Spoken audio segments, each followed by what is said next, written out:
देवभूमि समाचार देख रहे हैं आप। मैं हूं आपके साथ पूजा झा। बुलेटिन की शुरुआत करते हैं बड़ी खबर के साथ। ऋषिकेश के रायवाला में चल रही 2 दिवसीय बीजेपी कार्य समिति की बैठक का आज दूसरा दिन है।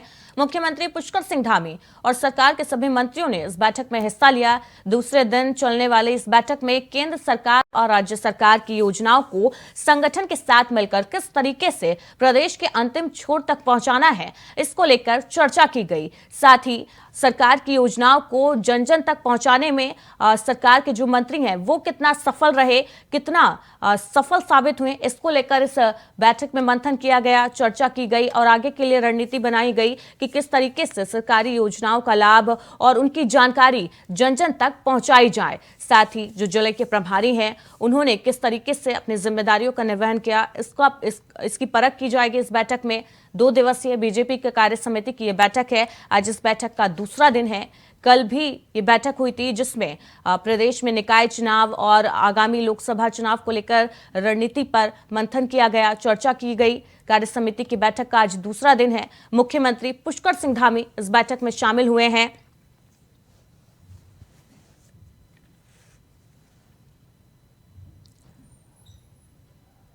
और कार्य समिति की आज की इस बैठक में धामी सरकार का रिपोर्ट कार्ड पेश किया जाएगा।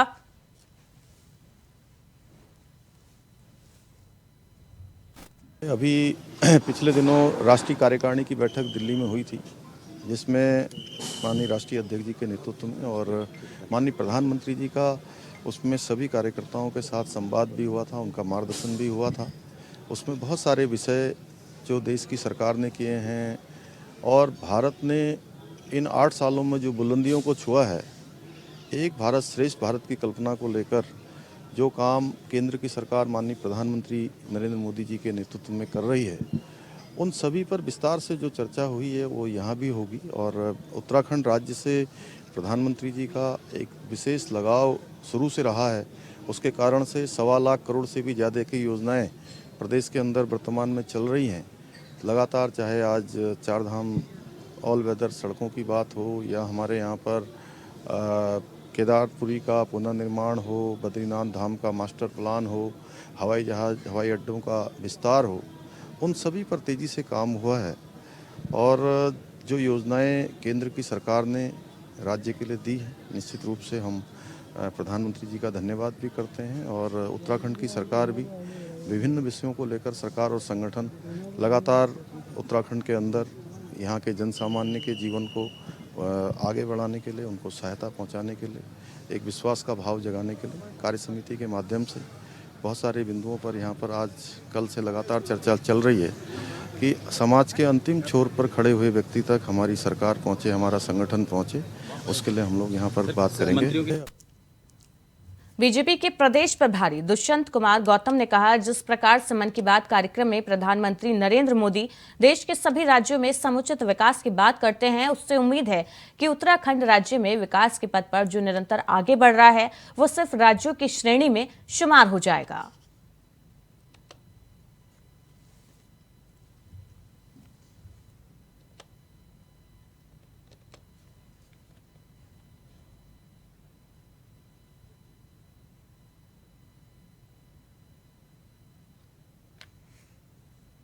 तो रविवार को प्रधानमंत्री नरेंद्र मोदी ने मन की बात कार्यक्रम किया था। बीजेपी के प्रदेश प्रभारी दुष्यंत कुमार ने अपने समर्थकों के साथ पीएम मोदी की मन की बात को सुना और इसके बाद उन्होंने कहा, जिस प्रकार से मन की बात कार्यक्रम में प्रधानमंत्री नरेंद्र मोदी देश के सभी राज्यों में समुचित विकास की बात करते हैं, उससे उम्मीद है कि उत्तराखंड राज्य जो विकास के पद पर अग्रसर है, निरंतर आगे बढ़ रहा है, वो सिर्फ राज्यों की श्रेणी में, विकसित राज्यों की श्रेणी में शुमार हो जाएगा।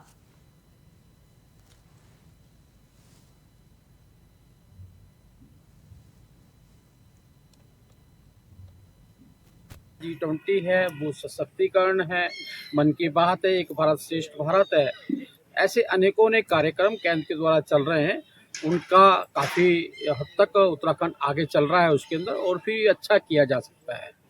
लेकिन एक आज खुशी की बात है कि सऊदी अरब अमीरात ने पाकिस्तान को डांट लगाई है कि वो अपनी हद में रहे कश्मीर भारत का अभिन्न अंग है, उसको छेड़छाड़ नहीं करे या निर्धारित हो गया है। उन लोगों के लिए विश्व में बैठे हुए अनेकों देश हमें उल्टा सीधा पाठ पढ़ाने की बात करते हैं। वे देश में रहने वाले अनेकों लोग बार ये कहते हैं कि पाकिस्तान से चर्चा करनी चाहिए कश्मीर पर।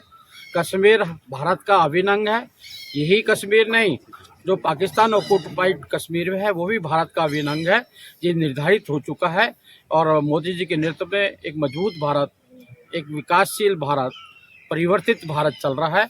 उसमें हमारा गौरव पूरे विश्व में बढ़ रहा है और हमारा जो वर्चस्व है उसमें भी बढ़ोतरी हो रही है। मैं मोदी जी के नेतृत्व का बहुत बहुत धन्यवाद करता हूँ। वहीं राज्य में लगातार हो रहे पेपर लीक मामले को लेकर खुलासे के बाद जहां अभ्यर्थी परेशान है, तो वहीं कांग्रेस ने भी एक बार फिर सरकार को नसीहत देना शुरू कर दिया। कांग्रेस पूर्व प्रदेश अध्यक्ष प्रीतम सिंह ने कहा कि सरकार को ऐसा नकल विरोधी कानून लाना चाहिए जो भविष्य में कोई भी नकल करने या फिर पर्चा लीक कराने का दुस्साहस न कर सके। साथ ही उन्होंने बीजेपी पर इन भर्ती घोटालों की सीबीआई से जांच के लिए भागने का आरोप भी लगाया है और इसके अलावा नसीहत दी है बीजेपी सरकार को प्रीतम सिंह ने, और कहा है कि सरकार को ऐसा नकल विरोधी कानून लाना चाहिए जिससे कि नकल माफियाओं पर शिकंजा कसा जा सके और नकल माफियाओं में एक डर हो कार्रवाई को लेकर कि अगर वो नकल कराते हुए पकड़े गए या फिर धांधली करते हुए पकड़े जाते हैं परीक्षाओं में, तो उन पर कड़ी से कड़ी और कठोर कार्रवाई हो सकती है।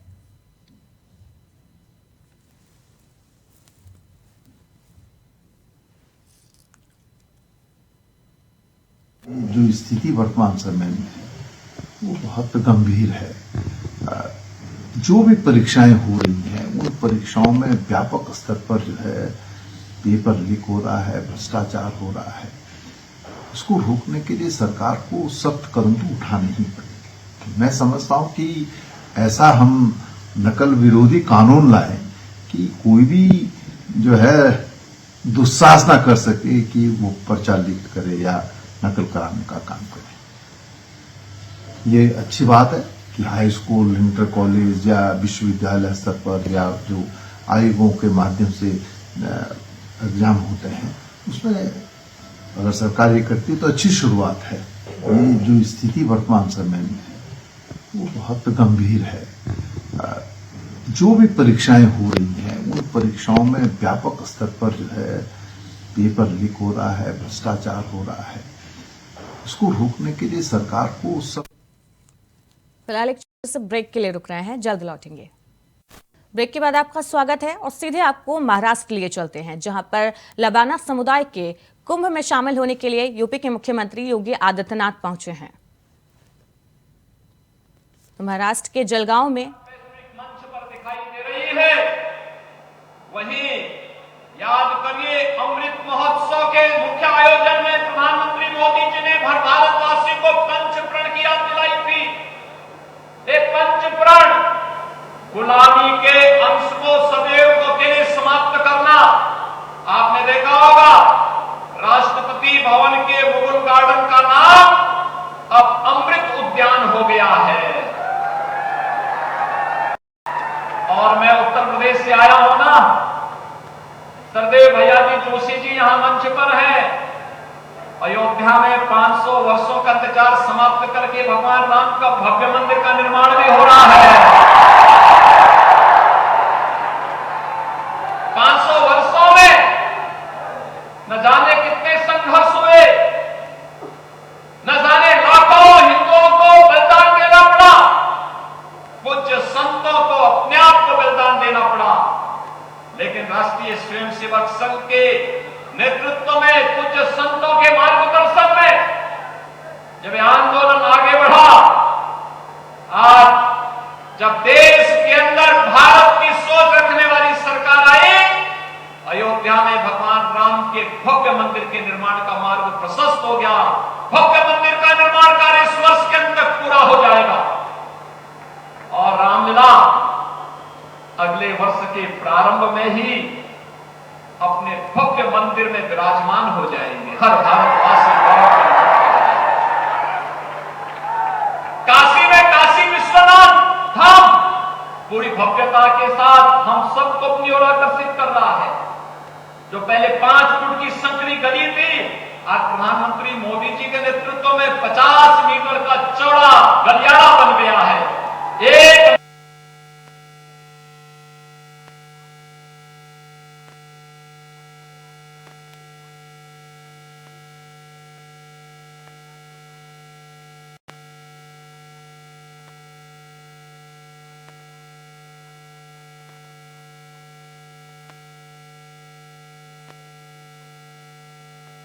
तो महाराष्ट्र के जलगांव में लबाना समुदाय का कुंभ कार्यक्रम आयोजन किया गया, जिसमें यूपी के मुख्यमंत्री योगी आदित्यनाथ पहुंचे।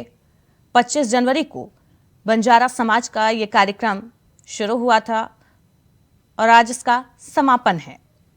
इस कार्यक्रम के जरिए बीजेपी और आरएसएस पूरे भारत के बंजारा समाज को एक साथ जोड़ने की कोशिश में है।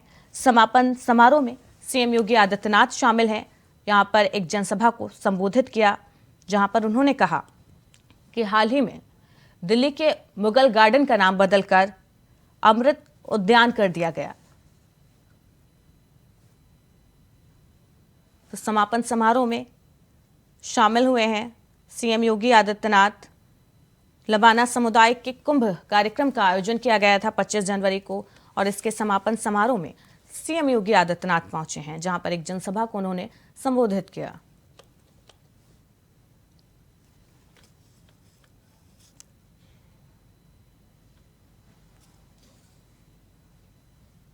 वहीं उत्तर प्रदेश की राजनीति में सदियों से मुलायम सिंह की राजनीति से आम जनमानस को अवगत जरूर कराना है। उत्तराखंड समाजवादी पार्टी के राष्ट्रीय सचिव सत्यनारायण सचान ने ये कहा है। उन्होंने एक प्रेस कॉन्फ्रेंस में कहा कि मुलायम सिंह यादव को मरणोपरांत पद्म विभूषण से नवाजे जाने पर राष्ट्रपति का धन्यवाद जताया उन्होंने।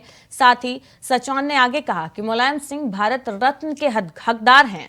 तो सत्यनारायण सचान ने मोदी सरकार का धन्यवाद जताया है मुलायम सिंह को पद्म विभूषण से सम्मानित करने के लिए, और उन्होंने कहा है कि मुलायम सिंह यादव भारत रत्न के हकदार हैं। उनके बारे में, उनकी नीतियों से जनमानस को अवगत कराना जरूरी है। उत्तराखंड समाजवादी पार्टी के राष्ट्रीय सचिव हैं सत्यनारायण सचान, जिन्होंने प्रेस कॉन्फ्रेंस की और कहा कि यूपी की राजनीति में सदियों से मुलायम सिंह की राजनीति से आम जनमानस को अवगत कराना जरूरी है। वहीं मुलायम सिंह यादव को मरणोपरांत पद्म विभूषण से नवाजे जाने को लेकर राष्ट्रपति का धन्यवाद किया है सत्यनारायण सचान ने, और कहा कि मुलायम सिंह यादव भारत रत्न के हकदार है, लेकिन पद्म विभूषण से उनको सम्मानित किया जा रहा है। इसके लिए उन्होंने राष्ट्रपति का आभार जताया है।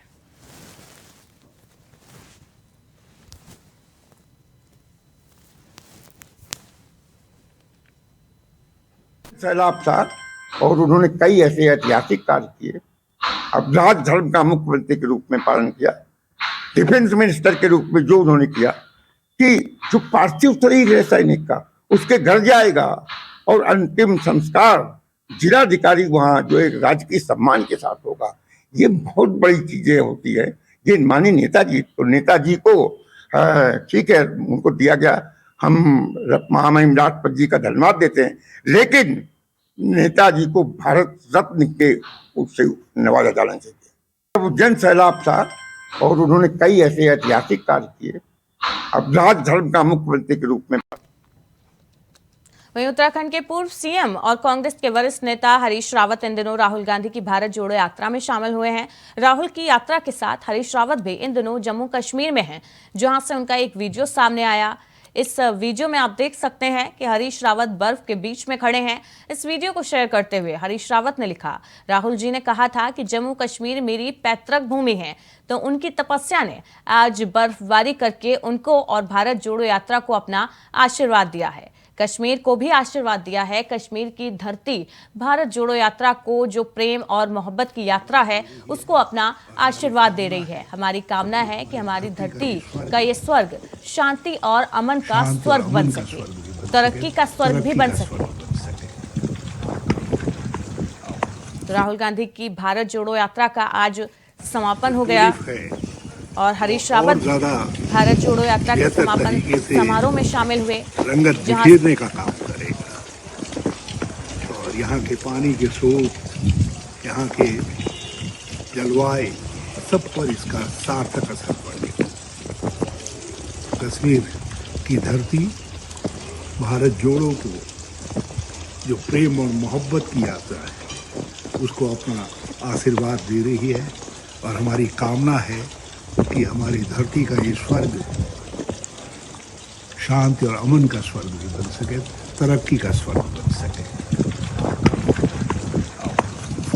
जो टूलिप है वो और ज़्यादा बेहतर तरीके से उत्तराखंड के पहाड़ों पर जमकर बर्फबारी हो रही है, जिसके कारण भारत चीन की सीमा तक जाने वाली मुख्य सड़क बंद हो गई, जिसको बीआरओ की तरफ से बर्फ को हटाने का काम किया जा रहा है। मौसम विभाग की माने तो प्रदेश में अगले 24 घंटे तक कोई राहत नहीं मिलने वाली है। तो उत्तराखंड के पहाड़ों पर लगातार बर्फबारी जारी है। बर्फबारी के कारण कई सड़कें बंद हो गई हैं, जिसकी वजह से लोगों को आवागमन में काफी परेशानियों का सामना करना पड़ रहा है। बीआरओ की टीम बर्फ को हटाने के काम में लगातार जुटी हुई है। वहीं इस बर्फबारी के चलते भारत चीन सीमा तक जाने वाली सड़क भी पूरे तरीके से बंद हो गई है। बीआरओ की टीम बर्फ को हटाने के काम में जुटी है। सड़कों से तस्वीरें आप देख सकते हैं।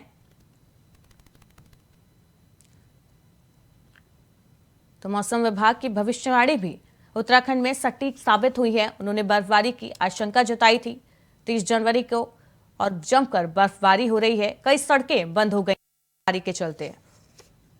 वहीं मौसम विभाग की भविष्यवाणी सच हुई है। सुबह से ही तेज हवाओं के साथ बारिश जारी है। बारिश के कारण तापमान में भी काफी गिरावट आई है। बारिश से किसानों की फसलों को हालांकि फायदा होगा। किसानों की आम लीची के बगीचों को काफी फायदा होगा, इसलिए किसानों के चेहरे पर मुस्कान आ गई है। किसानों के चेहरे खिल उठे हैं।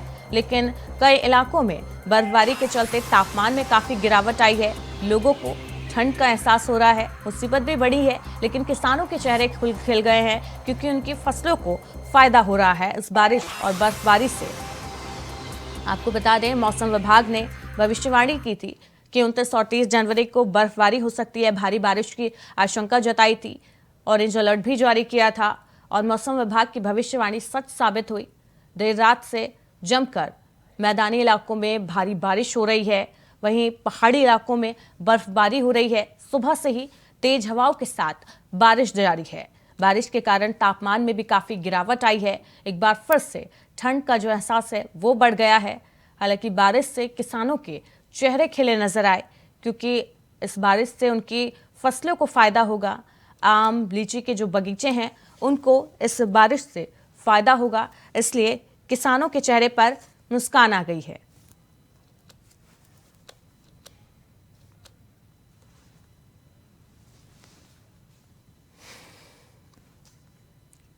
सीधे आपको सीएम धामी की प्रेस कॉन्फ्रेंस में लिए चलते हैं, जहां पर सीएम धामी प्रेस कॉन्फ्रेंस कर रहे हैं। भ्रष्टाचार का एक बहुत बड़ा पेड़ उगाया गया।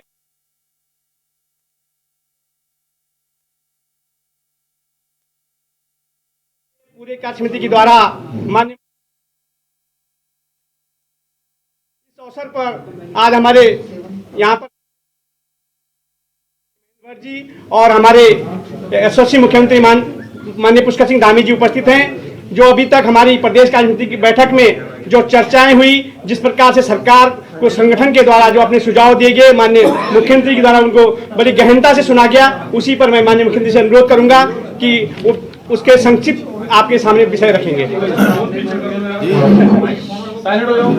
नमस्कार, आप सभी का स्वागत है। और प्रदेश कार्यकारिणी की बैठक बहुत ही, मैं कहूँ, उत्साहपूर्ण माहौल में सभी के अंदर जोश है। पूरे प्रांत भर के कार्यकर्ता, हमारे पदाधिकारी यहाँ पहुँचे हैं, और उन्होंने सभी लोगों ने अपनी अपनी भावनाएं, जो जनता की अपेक्षाएं हैं, उसको पूरा करने के लिए जो भी सुझाव आए हैं, जिस प्रकार के विचार आए हैं, हम प्रतिबद्ध होकर सरकार के रूप में उन सभी कामों को आगे बढ़ाएंगे जो हमारे कार्यकर्ताओं के माध्यम से आम जनता की भावनाएं आई हैं। प्रदेश के विकास और जन कल्याण के लिए जो पार्टी के सुझाव हैं, वो निश्चित रूप से हम सभी लोगों को ऊर्जा देने वाले हैं। हम सभी लोगों के अंदर एक उत्साह भरने वाले हैं। डबल इंजन की सरकार सभी प्रकार की जो विकास की परियोजनाएं हैं, उन पर निरंतरता से काम कर रही है। चाहे वो आज ऑल वेदर रोडें हों, चाहे ऋषिकेश कर्णप्रयाग रेल लाइन हो, या हमारे नए हवाई अड्डों का विस्तार हो, या बद्रीनाथ धाम का मास्टर प्लान हो, या केदारनाथ पुनर्निर्माण की बात हो। इसके साथ साथ जो रोपवे का निर्माण तेज गति से हो रहा है, चाहे वो आज हेमकुंड साहब जाने वाला रोपवे हो या गौरीकुंड से केदारनाथ जाने वाला हो, उन सभी पर तेज़ी से काम हो रहा है और उत्तराखंड राज्य तेज़ी से आगे बढ़ रहा है।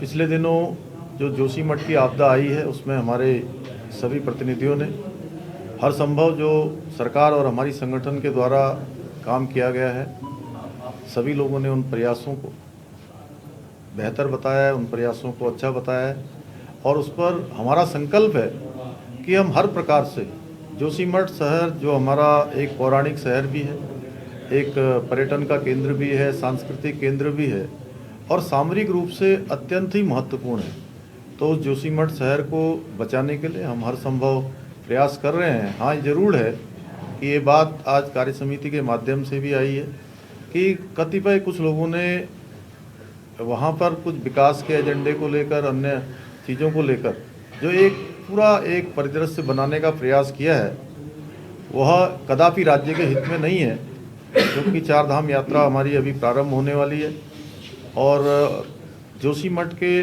निकट का स्थान औली में भी जो है इस समय पूरे अंतर्राष्ट्रीय स्तर की प्रतियोगिताएं होने वाली हैं, जिससे निश्चित रूप से पूरे प्रदेश के अंदर एक कहीं ना कहीं उसका प्रभाव जाता है, देश के अंदर एक लोगों के मन में संदेह पैदा होता है।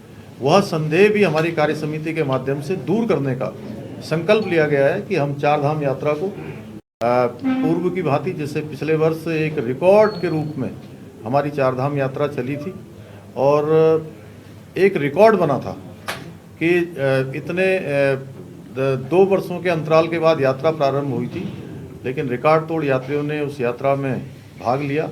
इस और पहले से ही हम लोग इस वर्ष की यात्रा और अच्छी संचालित हो, अप्रैल माह से यात्रा प्रारंभ होनी है, उसके लिए हम हर प्रकार से काम करेंगे। आपदा के स्तर पर हम लोग आपदा कंट्रोल रूम, वार्ड स्तर पर कार्यकर्ताओं की टीम और समाज को हौसला एवं हिम्मत देने का काम भी हमारे संगठन के माध्यम से, सरकार के माध्यम से किया जाएगा। और आज विपक्ष के पास कोई मुद्दा नहीं है, विपक्ष मुद्दा विहीन है। जहां एक तरफ तो वो आते हैं, उनके सभी वरिष्ठ नेता भी आते हैं और हमको अपना सुझाव भी देते हैं, अपनी सलाह भी देते हैं, और दूसरी तरफ भारत जोड़ो यात्रा जो उनकी चल रही है, उस यात्रा में जाकर जोशीमठ को अलग तरीके से जो प्रस्तुत करने का काम करते हैं, वो निश्चित रूप से उत्तराखंड राज्य के हित में नहीं है। इससे राज्य की छवि खराब करने का भी प्रयास हुआ है और हमारे संगठन के द्वारा यह भी तय किया गया है, माननीय प्रदेश अध्यक्ष जी महेंद्र भट्ट जी के नेतृत्व में, जहां संगठन ने पिछले दिनों हरिद्वार चुनाव में एक इतिहास बनाने का काम किया है पूरे संगठन को और सभी कार्यकर्ताओं को और सभी पदाधिकारियों को, उस मिशन में लगे हुए सभी लोगों को कार्य समिति की बैठक में जहां उनका प्रोत्साहन दिया गया, बधाई दी गई। वहीं होने वाले इस वर्ष के निकाय चुनाव और 2024 का जो एक मिशन है माननीय प्रधानमंत्री मोदी जी के नेतृत्व में 2/3 बहुमत के साथ फिर से भाजपा की सरकार बने और अब तक की सबसे बड़ी जीत उत्तराखंड के अंदर हो, उसको भी हम लोग, हमारी पार्टी 5 लोकसभा सीट जीतकर निश्चित रूप से हमारे पार्टी के सर्वोच्च जो हमारा नेतृत्व है उनको हमने आश्वस्त किया है। विशेषज्ञ संस्थाओं की अंतिम रिपोर्ट जोशीमठ में आएगी और उनकी रिपोर्ट आते ही जो भी एक कंपाइल रिपोर्ट बनेगी, एनडीएमए उसको कंपाइल करेगा और कंपाइल करने के बाद जोशीमठ का जो सबसे अच्छा पुनर्वास हो सकता है, हम लोग उस दिशा में आगे बढ़ेंगे। सीएम साहब, चार धाम यात्रा को लेकर आपने कहा कि पूरी प्लानिंग है, लेकिन जोशीमठ को लेकर किसी तरह का क्या कोई अपना रोड मैप तैयार हो रहा है ताकि किसी तरह का कोई कंफ्यूजन न हो यात्रियों को जो देश विदेश से आएंगे?